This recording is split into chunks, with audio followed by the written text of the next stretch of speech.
Hello everyone, आप सभी का स्वागत है सिलेक्शन आईक्यू के डिजिटल प्लेटफॉर्म पर। तो सब कैसे हैं? और देखिए, अभी सबसे चर्चित जो मुद्दा बना हुआ है वो है पीएसआई। और पीएसआई के एग्जाम की जो है रिवर्स काउंटिंग अभी शुरू हो गई है, क्योंकि एग्जाम की डेट्स आप सबको पता है 5 अप्रैल को 2026 को ये एग्जाम होने वाला है।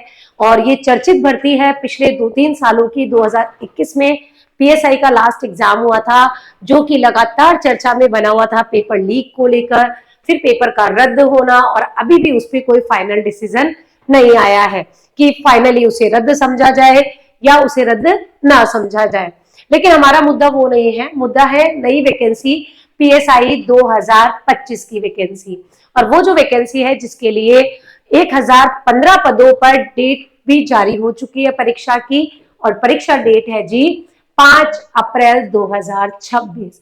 और इस डेट के अकॉर्डिंग अगर हम बात करें तो आज है 2 फरवरी, तो 2 फरवरी यानी 1 फरवरी और मार्च, लगभग आपके पास 30 दिन है जिसे आप अपनी तैयारी को धार दे सकते हैं, मजबूत कर सकते हैं तैयारी को। और ऐसे समय में स्टूडेंट को क्या स्ट्रेटेजी फॉलो करनी चाहिए, इसको लेकर बहुत सारे कंफ्यूजन और डाउट्स रहते हैं। तो आज हमारा जो सेशन है वो इसी पर पूरा बेस्ड रहेगा कि पीएसआई 2026 को लेकर आरपीएससी क्या क्या पेश रख रही है, क्या क्या सतर्कताएं बरत रही है, जिससे 2021 की वैकेंसी जैसा दोहराव ना देखा जाए। साथ ही क्या स्ट्रेटेजी स्टूडेंट को अपनानी चाहिए जिससे जो पिछली तैयारी उन्होंने की है इन 2 महीने में उसको धार भी दे सके और सिलेक्शन को भी इंश्योर कर सके। तो चर्चा को शुरू करते हैं।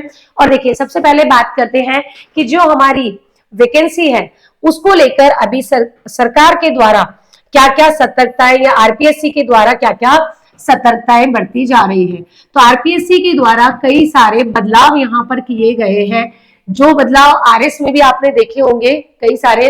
जैसे हम बात करें तो यहाँ पर विद्यार्थी को 1 घंटे पहले ही एंट्री दी जाएगी। तो जो भी विद्यार्थी है उसे 1 घंटे पहले जो है एंट्री दी जाएगी, उसके बाद जो है एंट्री नहीं होगी। तो 1 घंटे के पीरियड में जो भी पेपर लीक या डमी कैंडिडेट, वो सारी चीजें जो है वो ना हो। इसके अलावा जो पेपर है, जो प्रश्न पत्र है, वो भी प्रश्न पत्र सेंटर्स पर केवल और केवल आधे घंटे पहले पहुंचेगा। यानी 30 मिनट पहले जब पेपर पहुंचेगा तो जो पेपर कॉपी करना और ये इस तरीके की चीजें हैं उन पे भी काबू पाया जा सकता है। इसके अलावा डमी कैंडिडेट की जो प्रॉब्लम्स देखी गई थी उसके लिए 2-3 चीजें की गई है। एक तो जैसे लाइव फोटो कैप्चर किया जाएगा। अब लाइव फोटो कैप्चर किया जाएगा तो नो डाउट डमी कैंडिडेट वाली जो समस्या है उसका 99% तक हल हो जाएगा। बाकी देखो, चीटर्स के पास अपने तोड़ होते हैं, लेकिन यहाँ तक सरकार ये एहतियात बरत रही है। इसके अलावा जो भी स्टूडेंट है, जो भी कैंडिडेट है, उसका हस्तलिखित नमूना भी लिया जाएगा। हस्तलिखित जो नमूना है वो भी यहाँ पर लिया जाएगा, जिससे हैंडराइटिंग को मैच किया जा सके और उसको भी ट्रैक किया जा सके। इवन यहाँ पर जो है, जो ओएमआर शीट जैसी अभी चर्चाएं चल रही थी, उसके लिए ऑलरेडी पहले से किया गया है कि ओएमआर शीट में ई ऑप्शन भी होता है। तो ओएमआर शीट में कोई भी ऑप्शन खाली ही नहीं रहेगा, यानी आपको कोई ना कोई ऑप्शन तो भरना है, चाहे वो आंसर वाला हो चाहे वो ई ऑप्शन। और ई ऑप्शन भी अगर आपने 10% से ज्यादा नहीं भरे हैं, मतलब आपने 10% जो है ई ऑप्शन नहीं भरा है, खाली छोड़ दिया है, तो आप एलिजिबल ही नहीं माने जाओगे। इस बार एक नई चीज की गई है कि एडमिट कार्ड में क्यूआर कोड भी किया गया है। तो क्यूआर कोड जो है वो एडमिट कार्ड में किया गया है। इसके अलावा वाटरमार्क के रूप में स्टूडेंट की फोटो भी होगी। तो वाटरमार्क जैसे हम लगाते हैं तो उसी प्रकार से एक वाटरमार्क होगा, और वाटरमार्क के रूप में जो कैंडिडेट है उसकी फोटो होगी, और वो भी बड़े साइज की होगी। तो ये सारे इत्तेहाम, जो इत्मीनान से या जो सावधानियां हैं, जो सतर्कता है, वो आरपीएससी के द्वारा बरती जा रही है कि जो है परीक्षा जो है वो निष्पक्ष रूप से हो पाए। इसीलिए ये सब बदलाव किए जा रहे हैं कि बिना किसी नकल के या बिना किसी भी दिक्कत के यहाँ पर प्रत्यक्ष, या हम कह सकते हैं कि पारदर्शी जो एग्जाम प्रक्रिया है वो यहाँ पर फॉलो की जा सकती है। तो इसके लिए सरकार भी, आरपीएससी भी सब अपने स्तर पर प्रयास कर रहे हैं। लेकिन स्टूडेंट के लिए मुद्दा आ जाता है कि भाई हम क्या करें 2 महीने में। ठीक है, तो इसके लिए थोड़ी सी चर्चा करते हैं कि क्या स्ट्रेटेजी अपनाई जानी चाहिए। और देखिए, स्ट्रेटेजी की बात मैं उन्हीं बच्चों के लिए लगभग कर रही हूँ जिनकी पहले से तैयारी है, जिन्होंने कोर्स 1 बार या 2 बार या 3 बार कर लिया है। अगर कोई आज सोच के बैठ रहा है, वीडियो देख रहा है कि मैम आज से मैं तैयारी शुरू करूंगा, मेरे को 30 दिन की या 60 दिन की स्ट्रेटेजी, तो वो यहाँ काम नहीं करेगी। ये स्ट्रेटेजी उन बच्चों के लिए है जो लगातार तैयारी में बने हुए हैं, अपनी तैयारी को जारी रखे हुए हैं, और फाइनली उन्हें क्या करना चाहिए उसके बारे में हम बात कर रहे हैं। क्योंकि आज से लगभग 60 दिन बचे हैं, रिवर्स काउंटिंग एक एक दिन जो है रिवर्स काउंटिंग का शुरू हो चुका है। और आपको पता है कि पीएसआई के पेपर में 2 सब्जेक्ट्स होते हैं। एक सब्जेक्ट होता है आपका पहला पेपर, और पेपर 1 जो रहता है वो रहता है जी हिंदी का। हिंदी में एक प्लस पॉइंट जो है सबसे ज्यादा मुझे जहां तक लगता है कि आपको इस पे फोकस करना चाहिए, 60 to 70% आपका फोकस हिंदी पर होना चाहिए। कारण क्या है कि यहाँ पर आप सटीक तैयारी से अधिकतम अंक ला सकते हो। सटीक तैयारी से अधिक अंक का मतलब क्या है, जैसे अगर आपने सारी संधि यानी ग्रामर वाला जो पार्ट है, उपसर्ग प्रत्यय ये सब पढ़ लिए हैं, तो वहां पर आपके प्रश्न कितना भी टिपिकल बनाया जाए गलत होने की संभावनाएं कम होती है। ठीक है, तो अगर आपका कॉन्सेप्ट अच्छा है, आपको चीजें याद है, हिंदी में तैयारी अच्छी है, तो यहाँ पर जो है आप लीड ले सकते हो। और अपने आप में यहाँ लीड लेना मतलब सिलेक्शन के नजदीक पहुंचने के बराबर है। तो थोड़ा सा ध्यान दे, हिंदी पे आपको ज्यादा फोकस करना है, क्योंकि हिंदी में आप अच्छी लीड ले सकते हो। यहाँ पर प्रश्नों का स्तर कितना भी टिपिकल हो, आपको घुमाया जा नहीं जा सकता। ठीक है, कॉन्सेप्ट बेस पे आप तैयारी कर रखी है, आपने चीजों को याद कर रखा है, तो यहाँ पर आप अधिकतम अंक ला सकते हो। तो आपको यहाँ पर 60 to 70% फोकस की जरूरत है। एक हम बात कर रहे थे पेपर 2 की। पेपर 2 वाला पार्ट जो है देखो जीके का है, और जीके अपने आप में चैलेंजिंग होता है, नो डाउट। यहाँ पर आप कितना भी पढ़ लो आपके लिए चैलेंजेस होते हैं, क्योंकि और बच्चों की तैयारी भी यहाँ पर होती है। जीके में एक होता है आपका इंडियन वाला पार्ट और एक होता है राजस्थान वाला पार्ट। तो नो डाउट कि राजस्थान का एग्जाम है तो वेटेज राजस्थान को, तो हमें भी थोड़ा सा राजस्थान को वेटेज ज्यादा देना होगा, क्योंकि अदर स्टेट के जो स्टूडेंट्स हैं उनको एलिमिनेट करने के लिए राजस्थान पे फोकस एग्जामिनर भी ज्यादा करता है। तो राजस्थान जो हमारा जीके है उसको हमें थोड़ा सा ज्यादा फोकस करना होगा इन कंपैरिजन इंडियन जीके के। ठीक है, क्योंकि यहाँ पर आप लीड ले सकते हो। अब जीके की बात करते हैं तो यहाँ कई सारे सब्जेक्ट हैं जिन्हें हम एज अ कोर सब्जेक्ट पढ़ सकते हो। ठीक है, तो आपको सिलेबस पता है, मैं सिलेबस यहाँ डिस्कस नहीं कर रही हूँ। जैसे हम बात करें हिस्ट्री, ठीक है, तो हिस्ट्री में भी इंडिया का हिस्ट्री है और राजस्थान का भी। अब इंडियन हिस्ट्री में 3 पार्ट आपके रहते हैं, एक आपका रहता है प्राचीन, एक होता है मध्यकालीन और एक है आधुनिक। अगर हम तीनों की बात करें तो यहाँ पर आपको समझना पड़ेगा कि अब आपके पास उतना समय नहीं है कि आप पूरे का पूरा पढ़ें या रिवाइज करें, क्योंकि मात्र 60 दिन है, इतने सारे सब्जेक्ट हैं। प्राचीन अगर हम बात करें तो यहाँ पर आप थोड़ा सा जो जैन और बौद्ध है उनको थोड़ा सा अच्छे से पढ़ें, तो जैन और बौद्ध को आप यहाँ पर कवर कर सकते हैं। इसके अलावा सूफी आंदोलन, भक्ति आंदोलन, इनको आप कवर कर लें। मध्यकालीन में आप जो भी है थोड़ा सा दोनों में ही ध्यान रखें कि आप स्थापत्य कला को या जो सांस्कृतिक योगदान है या जो प्रशासनिक योगदान है इनको फोकस कर ले, क्योंकि राजाओं से डायरेक्टली प्रश्न नहीं पूछे जाते हैं, या तो उनके स्थापत्य, प्रशासनिक और सांस्कृतिक। और अगर आपने पढ़ रखे, अगर आपने पढ़ाई नहीं है एंशिएंट और मिडाइवल, तो बहुत ज्यादा फोकस करने की जरूरत नहीं है, क्योंकि अब लास्ट मोमेंट पे आप उतना कवर अप नहीं कर पाएंगे जितना और स्टूडेंट ने कर लिया है। फिर होगा क्या, आपके नेगेटिव क्वेश्चन ज्यादा होंगे और बने बनाए मार्क्स कम हो जाएंगे। आधुनिक में नो डाउट ज्यादा फोकस करना ही करना है, चाहे वो 1857 की क्रांति हो, चाहे वो एकीकरण हो, चाहे वो गांधी युग हो। ठीक है, और यहीं से ज्यादातर प्रश्न आपके सॉल्व हो जाएंगे। तो यहाँ से हमें फोकस करना है 1857 की क्रांति, एकीकरण, गांधी युग, इनकी संस्थाएं, इनके जो मुख्य घटनाएं हैं उनके बारे में, और जो भी आपने शॉर्ट नोट्स पढ़ा रखे हैं उनसे कवर करना है। राजस्थान हिस्ट्री में मैं आपको अगेन बोलूंगी, राजवंशों की सांस्कृतिक व स्थापत्य जो है उनको आपको डायरेक्टली देखना है, या कोई विशेष युद्ध वगैरह है उनको देखना है। विशेष बोल रही हूँ, हर राजा के युद्ध नहीं करने हैं अपने को, याद सारे है ना। तो यहाँ पर विशेष युद्ध वगैरह है उनको ध्यान रखना है। और आधुनिक राजस्थान तो पूरा ही पढ़ना है, चाहे किसान आंदोलन हो, चाहे प्रजामंडल आंदोलन हो, ठीक है। और ये सारी क्लासेस आपको सिलेक्शन IQ के चैनल पर बहुत डिटेल से पढ़ाई हुई है मैंने, तो आप चाहें तो उनको भी रिवाइज कर सकते हैं, प्रिफर कर सकते हैं। तो हिस्ट्री में आपको इतना सब कुछ तो देखो पढ़ना ही होगा, ठीक है। अब देखो पेज अपने को चेंज करना होगा। अगला मैं बात करूं यहाँ पर हिस्ट्री के बाद, तो पॉलिटी वाली पार्ट की बात कर लेते हैं। पॉलिटी में आपको इंडिया वाली बात करें और राजस्थान, दो की हम कंपैरिजन में पढ़ लेते हैं। तो इंडिया वाले में आपको कुछ कॉन्सेप्चुअल चीजें पढ़नी है, आधारभूत चीजें, जैसे प्रस्तावना। तो प्रस्तावना आपको पढ़नी ही पढ़नी है। फंडामेंटल राइट्स आपको पढ़ने हैं, फंडामेंटल ड्यूटीज और DPSP, इनको अच्छे से देख के जाना है। इन चारों पांचों टॉपिक्स से आपको जो प्रश्न है डेफिनेटली देखने को मिलेंगे। और ये सब आपको कॉन्सेप्ट बेस पे भी पढ़ने हैं और इनके आर्टिकल्स भी याद करने हैं, रिवाइज करने हैं। संविधान सभा एक बार अच्छे से देख के जाना, और इसमें भी फैक्चुअल पार्ट जो है वो आपको थोड़ा सा ज्यादा देखना है।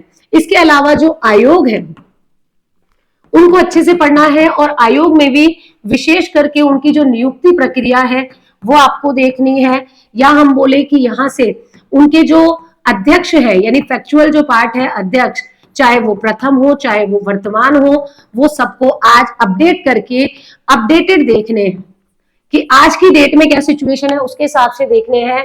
डायरेक्ट वेबसाइट से देखना, पुराने याद करके मत चले जाना, क्वेश्चन गलत हो जाएगा। राजस्थान में भी आपको ध्यान रखना है कि एक तो आपको आयोग विशेष रूप से यहाँ पर भी देख के जाने हैं, बाकी यहाँ पर ज्यादा है नहीं, तो राज्यपाल वगैरह है वो देख लेना।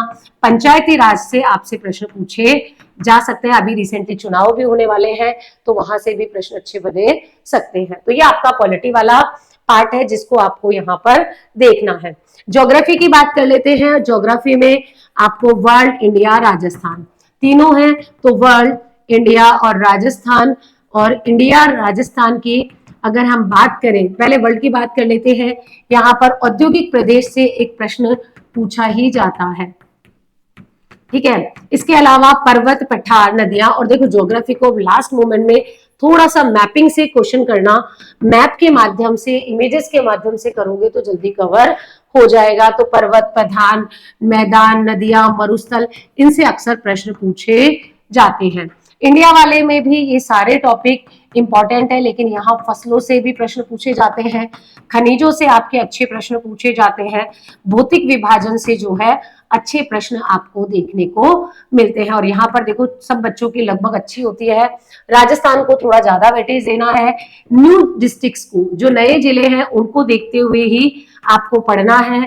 विथ मैपिंग पढ़ना है कि आपको सारी चीजें मैप से सॉल्व हो, क्योंकि आजकल मैप वाले प्रश्न भी पूछे जा रहे हैं। मैपिंग के साथ साथ आप थोड़ा सा खनिज वाला जो टॉपिक है उसको अच्छे से पढ़े, वन वाले को पढ़े, पशु संपदा वाले टॉपिक को, और इनकी भी जो लेटेस्ट गणना है, लेटेस्ट जो गणना है, पशु गणना, जन आपकी या वन संपदा गणना, इन सबको भी बहुत अच्छे से तैयार करके चलना है। मैदान, नदियां, पठार, ये सब तो आप पढ़ेंगे ही। यहाँ पर भौतिक विभाजन भी देख लेना, और स्पेशल रूप से नए जिलों के कॉन्टेक्स्ट में आपको देखना है। जो पढ़ रखा है अब आपको उसी से पढ़ना है, तो ये ज्योग्राफी में आपको देखना है। यहाँ पर बात करते हैं इकोनॉमिक्स की। अब देखिए, अगर इकोनॉमिक्स आपने पहले से पढ़ रखी है, बेसिक कॉन्सेप्ट क्लियर है, बहुत अच्छी बात है। नहीं है तो अब ज्यादा मशक्कत ना करें, सिर्फ आप इंडियन जो इकोनॉमिक्स में एक तो बजट को पढ़ ले और एक इको सर्वे को पढ़ ले। तो बजट, इको सर्वे, और साथ में आपका करंट अफेयर के जो मुद्दे हैं जो इकोनॉमिक्स से जुड़े हुए हैं, कोई योजनाएं वगैरह आई हैं, बैंकिंग, इसके अलावा कुछ बेसिक कॉन्सेप्ट जैसे मुद्रा है, बैंकिंग है, ठीक है। तो मुद्रास्फीति थोड़ा सा अच्छे से देख के जाइएगा। बैंकिंग से प्रश्न पूछे जाते हैं, RBI वगैरह से, उनको आप देख के जाइएगा।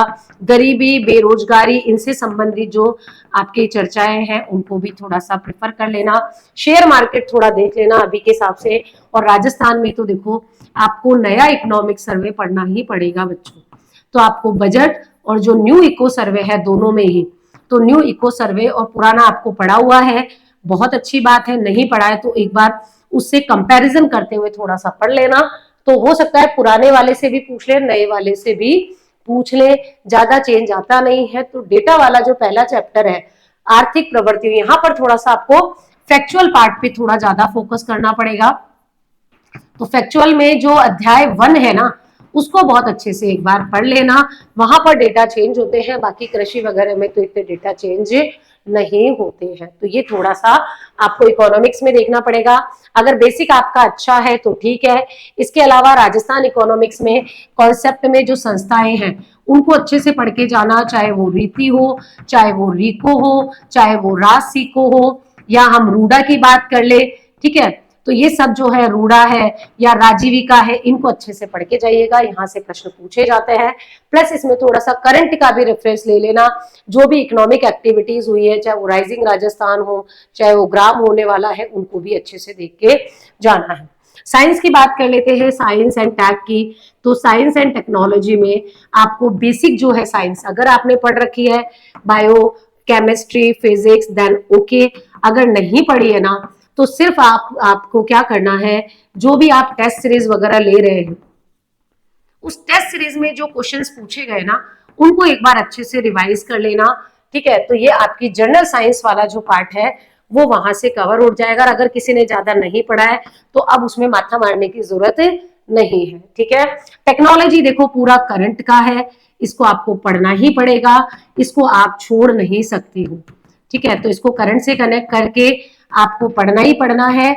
स्पेशली अगर हम बोले तो स्पेस टेक्नोलॉजी और डिफेंस टेक्नोलॉजी, बायोटेक्नोलॉजी को थोड़ा ज्यादा पढ़ लेना, क्योंकि सरकार इन पे फोकस कर रही है, ठीक है। स्पेशली जैसे इंटरनेट ऑफ थिंग्स है, रोबोटिक्स है, एआई को लेके जो भी हो रहे हैं, तो इसको करंट से कनेक्ट करते हुए आपको पढ़ना ही पढ़ना है। चाहे वो नई नई मिसाइलें हो, चाहे वो आपके आईएनएस वगैरह, ये है अर्धी दमन अरिघात, ये सब, तो इसको आपको थोड़ा अच्छे से देख के जाना है। यहाँ से एक अच्छे स्तर के प्रश्न आपको देखने को मिलेंगे। फिर हम बात कर लेते हैं यहाँ पर करंट अफेयर की। तो करंट अफेयर जिन बच्चों ने रेगुलर पढ़ा है, देखो उनको ज्यादा टेंशन नहीं होती है, लेकिन जिन्होंने रेगुलर नहीं पढ़ा है तो एटलीस्ट सितंबर टू लेके मार्च 2026 तक का करंट अफेयर आपका एक बार रिवाइज होना चाहिए। अब इनमें भी मुख्य रूप से खेल को ज्यादा आजकल फोकस किया जा रहा है, प्रौद्योगिकी यानी टेक्नोलॉजी को आजकल ज्यादा फोकस किया जा रहा है, अच्छे स्तर के प्रश्न, पुरस्कार। और देखो पुरस्कार में ज्यादा कुछ नहीं है, 5-7 तो जो होते हैं वर्ल्ड लेवल के अच्छे पुरस्कार है, ऑस्कर वगैरह, ठीक है, ये आपको ध्यान रखने हैं। 7-8 जो है लगभग वो इंडियन लेवल के हैं, और जो है राजस्थान की तो कोई ज्यादा पुरस्कार ही नहीं है। तो यहाँ पर आपको कुल मिला के बोलूं तो 15-20 पुरस्कार में आपका काम बन जाएगा। हाँ, राजस्थान के खेल के कॉन्टेक्स्ट में राजस्थान के खिलाड़ियों को थोड़ा सा अच्छे से आप पढ़ लेना। इसके अलावा जो भी सरकार के जो इवेंट्स है, अभी नई योजनाएं जो भी आई है, वो आपको ध्यान रखनी है। इसके अलावा सरकार के जो इवेंट्स है, ठीक है, तो सरकार के जो भी इवेंट्स हैं उनको अच्छे से पढ़ना। आजकल करंट बहुत पूछा जाता है, सीधे 20+ क्वेश्चन आपको यहाँ से सही हो सकते हैं और आपको लीड भी दिलवा सकते हैं। अब बात कर लेते हैं मैथ्स रीजनिंग की। देखो मैथ्स रीजनिंग में मैं हमेशा ही कहती हूँ, अगर आपकी स्ट्रॉन्ग है तो बहुत अच्छी बात है, अगर आपने स्ट्रॉन्ग कर लिए, तैयार है, बहुत अच्छा। अब अगर तैयार नहीं है तो बिल्कुल, अगर तैयार है तो उसको आपको क्या करना है, सिर्फ रिवाइज करना है। फॉर्मूला जो है उनकी चिटमार्क बना लो, उनको मल्टीपल टाइम रिवीजन कर लो। और अगर तैयार नहीं है तो अब इसको ज्यादा समय ना दें, ठीक है, क्योंकि अब 2 महीने में आप मैथ्स रीजनिंग को कवर नहीं कर पाएंगे। सिर्फ अगर है रीजनिंग के कुछ टॉपिक जो है, जो सिर्फ कॉमन सेंस से हो सकते हैं, उन कुछ टॉपिक्स को आप कवर कर सकते हो यहाँ पर, क्योंकि रीजनिंग एनालिटिकल पार्ट होता है, आप कवर कर सकते हो। बट मैथ्स में उलझने की कोशिश अब मत करना, अगर आपकी अच्छी नहीं है तो, और पहले से नहीं पढ़ी है तो ये सारी चीजें हमने एक एक करके पूरा डिस्कस कर लिया है। फाइनल मैं सबको कंक्लूड कर देती हूँ। देखो, एक तो आपको अब कोई भी नया सोर्स नहीं पढ़ना है, नया सोर्स नहीं पढ़ना है, मतलब कोई भी नई बुक से कंटेंट नहीं पढ़ना है, सिर्फ करंट अफेयर के अलावा। क्योंकि करंट अफेयर की ईयरली या 3 मंथ्स वाली, 6 मंथ वाली बुक है, उनको आप प्रेफर कर सकते हो। अदरवाइज किसी भी सब्जेक्ट की नई बुक, इकोनॉमिक सर्वे और बजट नया होगा, बाकी कोई भी नया सोर्स, नई बुक, नए नोट्स अब हमें नहीं पढ़ने हैं। हमें फोकस करना है टेस्ट सीरीज पर। तो टेस्ट सीरीज या जो मॉक टेस्ट है, जहां भी आप पढ़ रहे हो, जिस भी टीचर से पढ़ रहे हो, जिस भी प्लेटफॉर्म से जुड़े हुए हो, एटलीस्ट टेस्ट सीरीज दो, बिल्कुल दो। अगर टेस्ट सीरीज नहीं दोगे, बाद में यूं लगेगा कि अरे मैं दे देता टेस्ट सीरीज तो शायद ये हो जाता। टेस्ट सीरीज की इंपॉर्टेंस क्या है, इसके बारे में एक सेपरेट वीडियो मैंने अपने चैनल सिलेक्शन IQ पे डाला हुआ है, उसको भी आप देख सकते हो। तो टेस्ट सीरीज एक सप्ताह में कम से कम एक टेस्ट तो आप दो, ठीक है, एक टेस्ट तो आप दो। तो ज्यादा आपके पास वैसे भी 7-8 टेस्ट दे पाओगे तो कम से कम आपको तैयारी का स्तर, कंपटीशन का लेवल पता चल पाएगा। तो टेस्ट सीरीज को बिल्कुल आपको ध्यान रखना है। दूसरा, अब आपको कोई भी जल्दीबाजी नहीं करनी है, जल्दीबाजी नहीं करनी है, शांत रहना है और शांत चित्त होकर ही पढ़ना है। कोई भी हड़बड़ाहट नहीं, नहीं पढ़ा तो नहीं पढ़ा, जो पढ़ लिया उसको भूलना नहीं है, बस ये ध्यान रखें। नए में अब नहीं उलझना है, सिर्फ आपको जो पढ़ लिया उसको अच्छे से ध्यान रखना है। और सबसे इंपॉर्टेंट चीज, अपने स्वास्थ्य का ध्यान रखना है, चाहे वो आपका शारीरिक स्वास्थ्य हो, चाहे वो आपका मानसिक स्वास्थ्य हो। किसी भी प्रकार से अपने आप को मानसिक और शारीरिक रूप से मजबूत रखना है। अच्छा खाना है, अच्छी नींद लेनी है। ऐसा नहीं 2418 घंटे पढ़ रहे हैं, नींद नहीं आ रही है, चीजें जो याद हो रही है वो याद ही नहीं रह पा रही है। बाद में क्या हुआ, 2 दिन बाद, 10 दिन बाद हम फिजिकली जो है अनफिट हो गए, बीमार हो गए, 10 दिन खराब हो गए, 3 दिन खराब हो गए, कोई मतलब नहीं है। थोड़ा सा अपने आप को शारीरिक और मानसिक रूप से स्वस्थ रखें। 10 मिनट योगा शांत करे रहे, मेडिटेशन कर ले। आधे घंटे में कोई फर्क नहीं पड़ता कि आधा घंटा नहीं पढ़ोगे तो बहुत ज्यादा, अगर शांत चित्त से पढ़ोगे तो आधा घंटा भी बहुत है। अशांत चित्त से या शारीरिक रूप से स्वस्थ ना होके पढ़ोगे तो 1 घंटे भी पढ़ लो, बहुत ज्यादा है। तो इसलिए विशेष रूप से अपने स्वास्थ्य का ध्यान रखें, थोड़ा थोड़ा समय पढ़ाई को भी देते रहें, बीच बीच में ब्रेक लेते रहें, परिवार के साथ जुड़े रहें, ठीक है, दोस्तों की गॉसिपिंग से, सोशल मीडिया से दूर रहें।